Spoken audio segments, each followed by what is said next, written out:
महाभारत के युद्ध में कौरव पक्ष के पास कई महान योद्धा थे, लेकिन अगर सबसे बड़े महारथियों की बात हो तो 3 नाम सबसे पहले सामने आते हैं। गुरु द्रोणाचार्य, भीष्म पितामह और सूर्यपुत्र कर्ण। ये तीनों केवल बलशाली योद्धा नहीं थे, बल्कि उच्च कोटि के धनुर्धर, दिव्य अस्त्रों के ज्ञाता और युद्ध नीति के महान जानकार भी थे। इन तीनों की एक खास बात यह भी थी कि किसी न किसी रूप में इनका संबंध भगवान परशुराम की शिक्षा से जुड़ा था। इसलिए ये प्रश्न बहुत रोचक हो जाता है कि अगर इन तीनों में कभी युद्ध होता तो कौन विजयी होता और इनमें सबसे श्रेष्ठ कौन माना जाता। आप सभी का स्वागत है। आप देख रहे हैं भक्ति भाव। अगर आपको महाभारत, रामायण और सनातन धर्म से जुड़ी ऐसी रोचक कथाएं पसंद आती हैं, तो वीडियो को लाइक जरूर कीजिए, चैनल को सब्सक्राइब कीजिए और इस वीडियो को अपने परिवार और दोस्तों के साथ शेयर करना मत भूलिए। सबसे पहले बात करते हैं गुरु द्रोणाचार्य और भीष्म पितामह की तुलना की। दोनों ही कुरु वंश के लिए अत्यंत महत्वपूर्ण थे।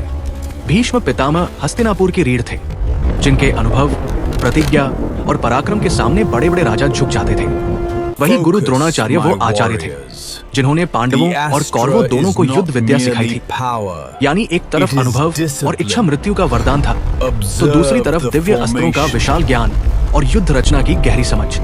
अगर केवल दिव्य अस्त्रों की बात करें तो गुरु द्रोणाचार्य भीष्म से आगे दिखाई देते हैं। द्रोणाचार्य को ब्रह्मास्त्र, ब्रह्मशर, नारायणास्त्र और कई अन्य घातक दिव्य अस्त्रों का ज्ञान था। वे केवल अस्त्र चलाना ही नहीं जानते थे, बल्कि उनका प्रतिकार करना भी जानते थे। दूसरी ओर भीष्म पितामह भी महान अस्त्र ज्ञाता थे। उन्हें ब्रह्मास्त्र, रौद्रास्त्र और प्रस्वापास्त्र जैसे दिव्य अस्त्रों का ज्ञान था।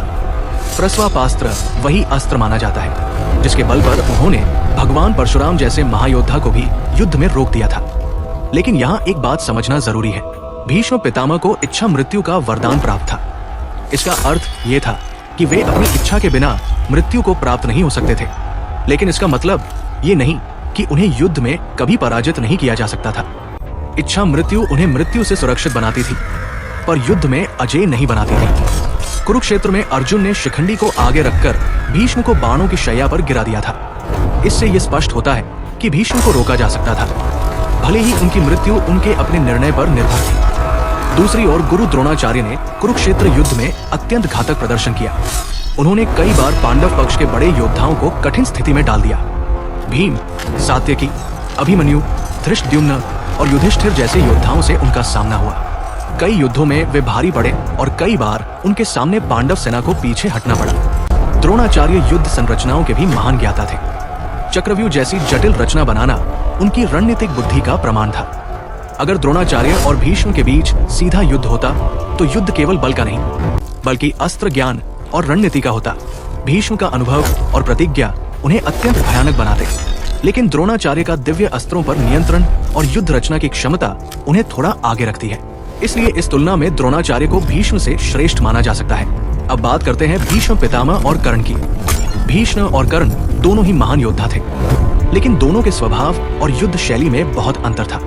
भीष्म अनुशासन, अनुभव और राजधर्म के प्रतीक थे, जबकि कर्ण साहस, दानवीरता और व्यक्तिगत प्रतिज्ञा के प्रतीक थे। भीष्म ने कुरुक्षेत्र युद्ध के पहले 10 दिनों तक कौरव सेना का नेतृत्व किया और प्रतिदिन पांडव सेना को भारी क्षति पहुंचाई।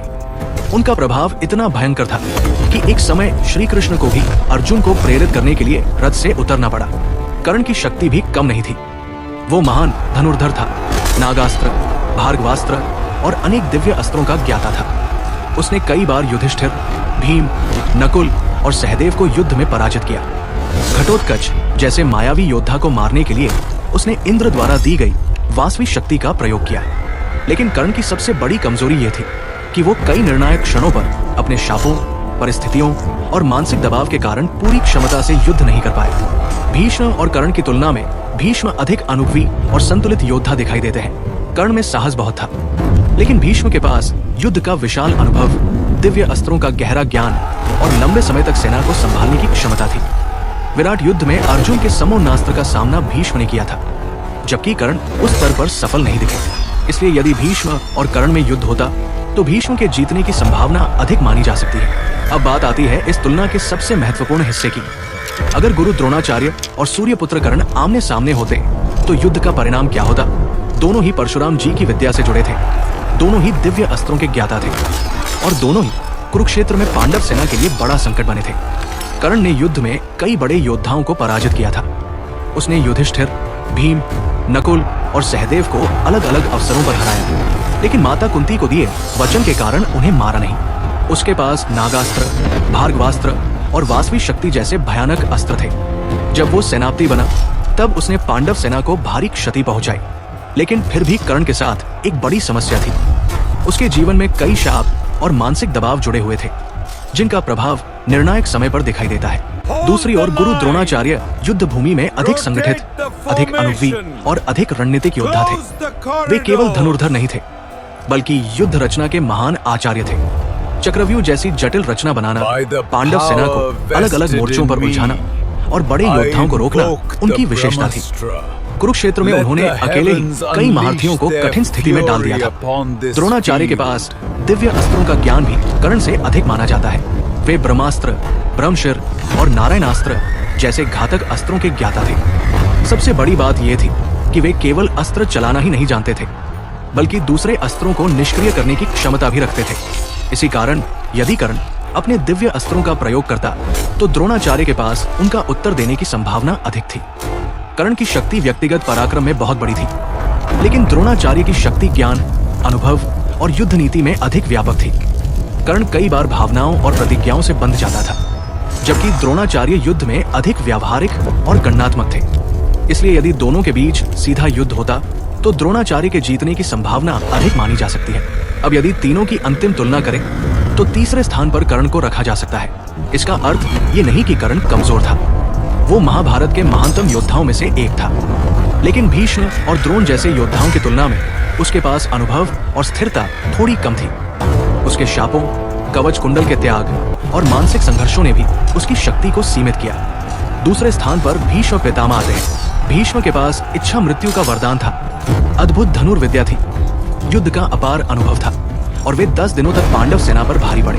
वे इतने भयंकर योद्धा थे कि अर्जुन जैसे महारथी उनके सामने पूरी शक्ति से लड़ने में हिचकिचाते थे। लेकिन द्रोणाचार्य की तुलना में दिव्य अस्त्रों और युद्ध रचना के मामले में वे थोड़ा पीछे दिखाई देते हैं। पहले स्थान पर गुरु द्रोणाचार्य को रखा जा सकता है, क्योंकि वे केवल योद्धा नहीं बल्कि योद्धाओं के गुरु थे।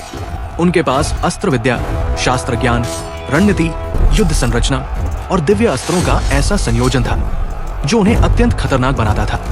यदि उनके वध के लिए छल का सहारा न लिया जाता तो वे युद्ध में और भी अधिक विनाश कर सकते थे। लेकिन इस पूरी तुलना की सबसे बड़ी बात यह है कि महाभारत में शक्ति केवल अस्त्रों से नहीं मापी जाती। भीष्म के पास प्रतिज्ञा थी, कर्ण के पास दान और स्वाभिमान था और द्रोणाचार्य के पास ज्ञान और रणनीति थी।